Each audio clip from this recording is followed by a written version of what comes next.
Gopika Jivan Smaranam Govinda Govinda Shri Sadguru Nath Maharaj Ki Jai.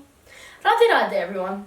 Now you'll remember my previous video where we sort of explored Ram, his origin story, and how he ended up marrying Sita.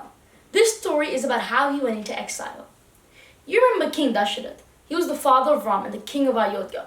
Everyone loved him. He was fair, he was just, he was honest, but he was also getting old. So he chose to retire and said, you know what, my son Ram, he's the oldest, he's going to be the king. Everyone was glad about this. Ram was this awesome person. He was kind, he was honest, he was very moral, morally correct, you could say. So everyone was like, yay, Ram! Ah! And his coronation started to come closer and closer and closer.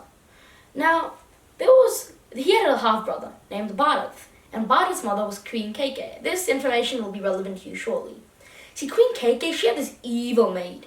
This evil maid said to Queen Kaikeyi, why are you happy about this coronation? Don't you know what this will mean? And she went, no, I don't know what this will mean. It's going to mean that Ram's going to be king. She said, no, it's going to mean that Bharath, he's not going to be as respected as Ram will be. And you're not going to be as respected as Ram's mom. What do you mean? I love Ram. He's the heir to the throne. Get on out of here with your negativity, bro. What you talking about? But it started dawning on her. Maybe she was right. I mean, it sort of made sense in that moment. So she went, time to call in an old favor. She went to King Dasharath, her husband, and said, hey, do you remember that promise you made me where I can ask for anything? And he was like, yeah, what's up? Back then, husbands kept promises to their wives. So she went, I want you to send Ram into exile for 14 years, and I want my son Bharath to be king of Ayodhya. King Dasharath was like, what? He was stunned. This was an absolutely crazy revelation. He just went, hey, aya. Call Ram. Ram came in and it was like, pranams Babuji, pranams Babuji's wife. He went, what's up guys, what's good? His father was too stunned too. He couldn't say anything. He was like, just shocked. But Queen Kaikeyi, she said something. She said, you are not going to be king anymore. No, you're going to go into exile for 14 years because my cousin Bharath is going to be king.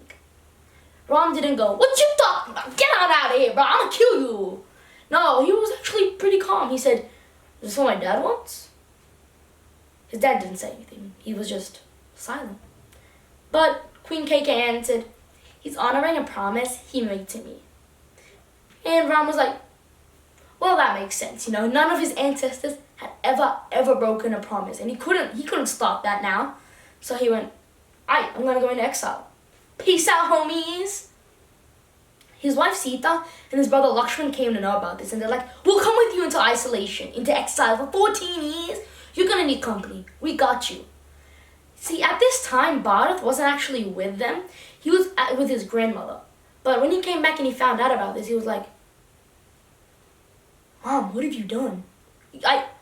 He went to Ram and he said, bro, if you go, I'll go with you. And Ram was like, no, bhai, you need to stay. For me, for you, for all of Ayodhya. Take care of the palace. Take care of everyone in Ayodhya. That's going to be your job. So Bharath was like, alright, my brother wants this for me. I respect my older brother. I'm going to do it. So he stayed, but Ram, Lakshman and Sita journeyed into the forest where they had many incredible adventures. But these adventures began with a very interesting little story. If you don't mind, I'm going to tell you right now, so stay tuned. King Ram, Lakshman and Sita, well, he wasn't King Ram anymore. Ram, Lakshman and Sita went into the forest and they saw this massive lake. It was wide, it was deep. They were like, bro, how are we gonna get over this? This thing's like massive, bro. And Ram was like, don't worry, I got us an Uber.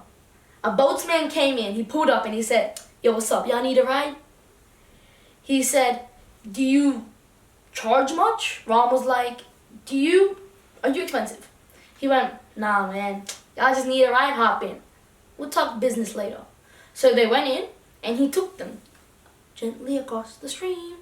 And then he looked at Ram and he just started crying. He realized this was God and he was like, I can't even probably Lakshman and Sita were really like weirded out. Like, this guy's fanboying over my husband. That's weird.